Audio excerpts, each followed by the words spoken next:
and I'm here today at PCG, and I'm a student at Tribeca Nazarene University, and I'm here to interview Mr. Ted Newman. Hello, Mr. Ted Newman. Hi, how are you, Shannon? How are you today? I'm fantastic. Well, let's start off. Can you tell us a little bit about yourself? What you mean, my business side, or? Yes, like well, what do you do? I'm 66 years old. I've been in retail business of some kind most of my life. I've been in business for myself since '83. I worked retail with Zaire department store. Some of the older folks may remember. I've worked at Walmart and Kwik-Zags as manager, area managers, etc., and run my own business, both retail and commercial service. Wonderful. Well, I'm interested in finding out some of the things that you think about education today. So I'm going to ask you some questions. All right. Are you ready? Okay. Okay. Number one, what do you think are the biggest problems with which the public schools in this community must deal? Parents. Okay, why? Because parents do not discipline and manage children's behavior on the front end, and they're leaving it up to the teaching institutions to do their parenting job. That's what it boils down to. And then they get upset when the teacher tries to do some discipline, and that comes into another situation. Some of your teachers' hands are tied. Yeah. Thank you. Number two, students are often given the grades A, B, C, D, and F to denote the quality of their work. Using the same system, what grade would you give the public schools here? Barely, probably a D, as far as what I see.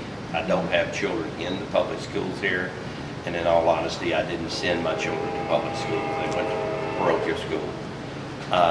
And I just feel like that the teachers' hands are tied. They're not allowed to do what is really necessary. Although my children may be disciplined, there's too many of them that are not, that disrupt the class, and the schools are for education. And I just didn't feel like they would get what they needed. Number three, would you like to have a child of yours take up teaching in the public schools as a career? I would have to say not. Why? Because I do feel like that the teachers that are out there today that are trying to do a good job are just absolutely not allowed to do a good job. There are restrictions on teachers, and I've talked to people that are in teaching right now, and a lot of them actually have fears. So I would say that that would not be a field I would ask or be excited about if my child was to head in that direction. Number four, would you like to be a teacher? No. Why? Again, for about the same reasons.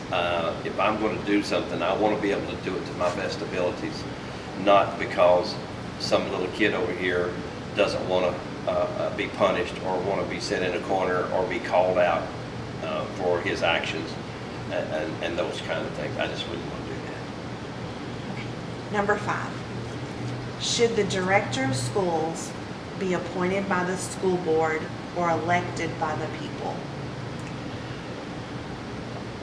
I'm not sure about that question, to be honest. I think that the peers of a person being selected to that would be better than the general public as far as knowledge and abilities and qualifications and that kind. I think the public electing somebody would be whoever's got the most money, whoever looks the best, or whoever can talk the best, and that kind of thing. So I'm thinking, no, I would think that somebody that's appointed by their peers would be more appropriate for the job. Number six, do you feel more school funds should be spent on gifted and talented students?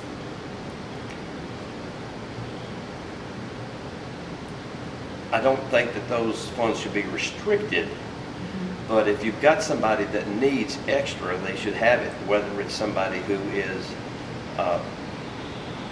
educationally challenged, needing support, the same as those that are educationally exceptional, needing extra support. So they should have at least the same opportunities as those who cannot learn as well as those who learn better, and of course the middle section getting the average. Number 7, are you in favor or opposed to providing free public education, school lunches, and other benefits to children of immigrants who are in the United States illegally? 100%. Why? They're here illegally, period. It's illegal. If I go run a stoplight, I have to pay. It's illegal. I go to court, and I'm punished for it. So you're opposed? I'm opposed. Okay. Number 8, should sex education be taught in the public schools? Unfortunately, yes, because they're getting it nowhere else. Number 9, if your local government must raise taxes to provide more funding to the local schools, how should the money be taxed? It shouldn't be. They should learn to manage better and spend less. I mean, you can probably tell I'm a little bit Republican, but I'm also American first.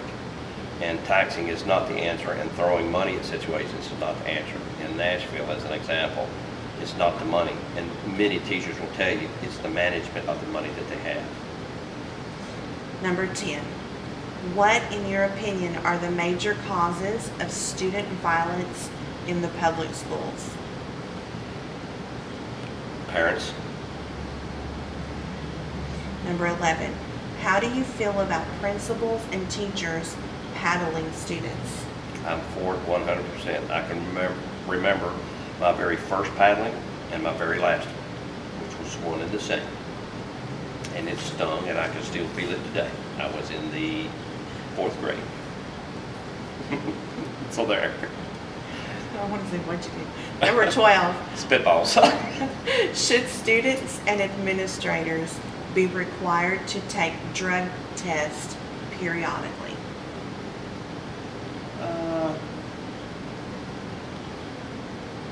I would think yes. Why? Well, first of all, the instructors, administrators, teachers, etc., are people, and they do get into drugs, and I certainly wouldn't want them influencing my children and doing things maybe under the influence that they wouldn't ordinarily do, etc. And students, after they become of a certain age, and maybe that's age 16 or above, I don't think that a 10-year-old necessarily should be tested, but that a random testing program would not be offensive, because a child on drugs is just as dangerous as a grown-up on drugs, and sometimes even more dangerous because they've got less experiences to draw from. What about administrators? Absolutely. 13. What do you believe is a fair salary for a first-year teacher?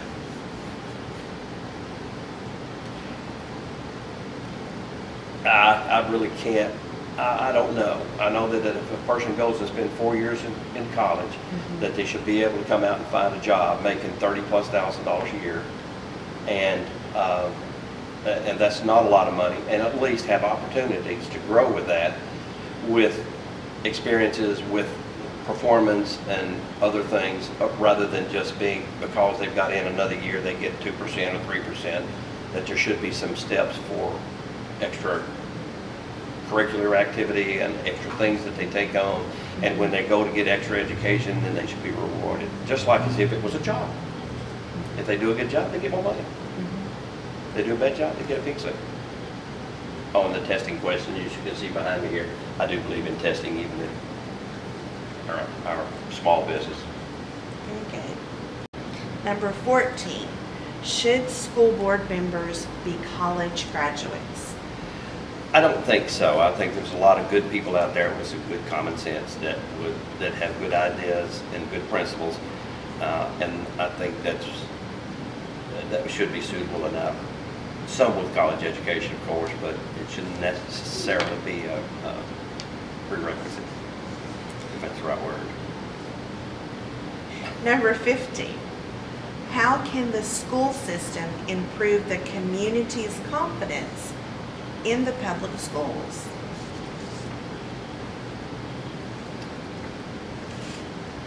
Figure out a way, and I don't have an answer to that, but figure out a way to get the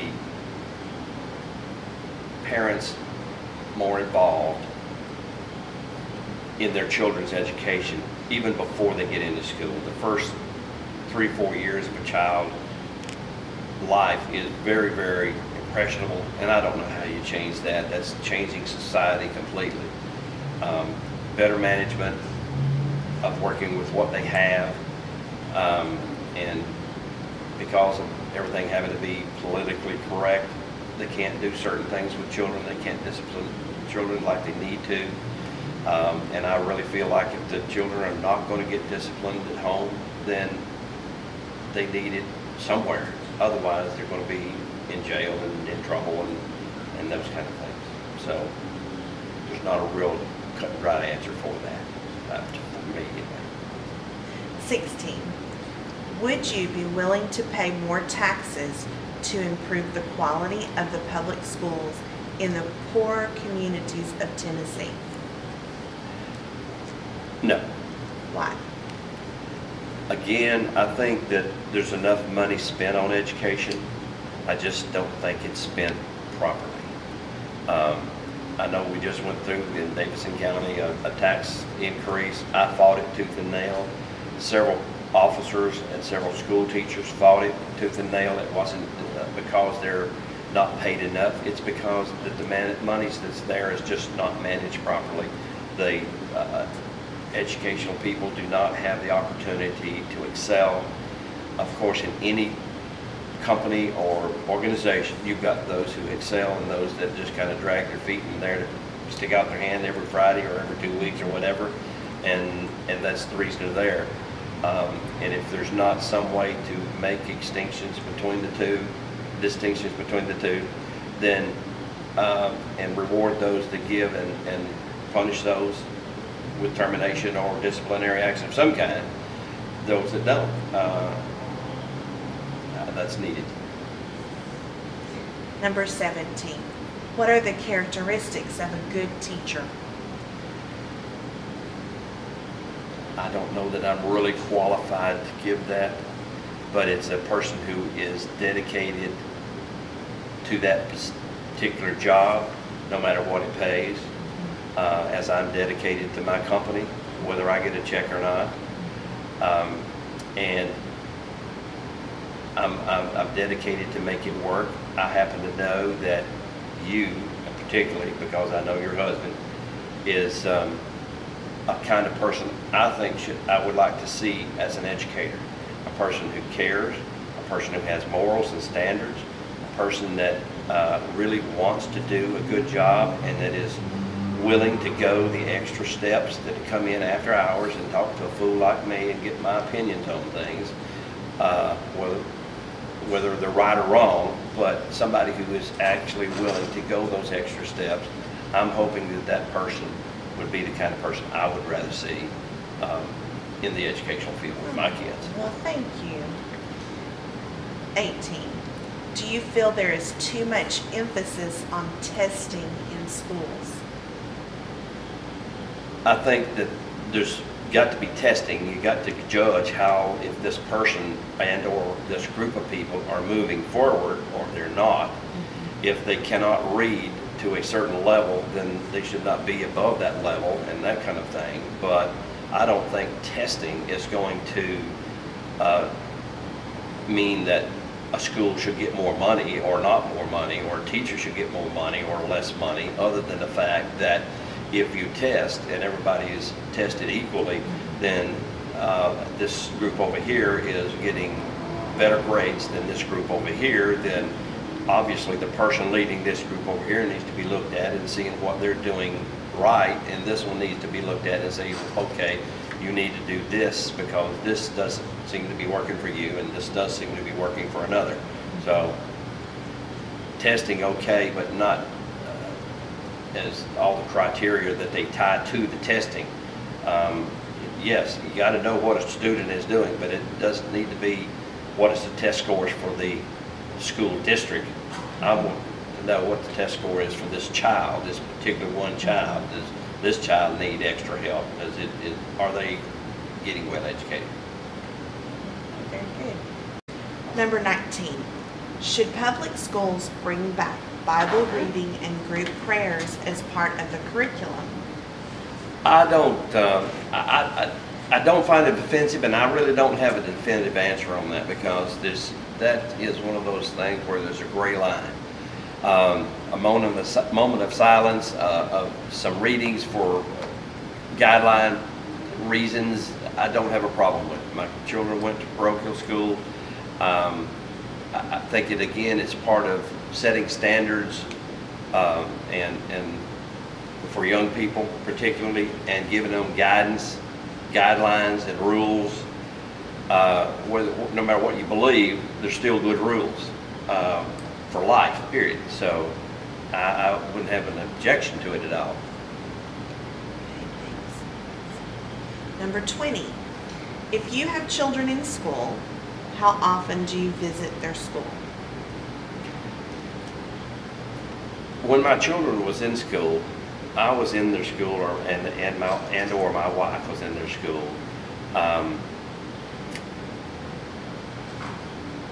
3+ times a week or something. Maybe that's a little, maybe 2 times a week average. Number 21. How can your local school system be improved? Better management of the funds and the assets that they have, and figuring out a way to get parents better involved, more involved, and or relinquish some authority with the children while they've got them. It's hard to manage, teach, and guide anyone without any authority. And finally, number 22. Do you have any final thoughts or comments regarding your local school system or education in general in Tennessee? I don't think that the educational system in Tennessee is bad. I think it needs to be better managed. Throughout the Tennessee, public education in general needs to be better managed, needs to be a little less politically correct. They need to find a way to get better parent involvement, which it appears going to be an impossibility. I don't know. But some way or another, get some authority with the children while they've got them would be the simplest answer I can give you. It could be 2 hours long and several pages, but that's pretty much it right now. Well, thank you very much for your time, Mr. Newman. Glad to help. It's wonderful. We're here at PCB in Donaldson, Tennessee, and they fix computers here, and Mr. Ted is the owner, and I appreciate him spending his time talking to me about education today. Thanks.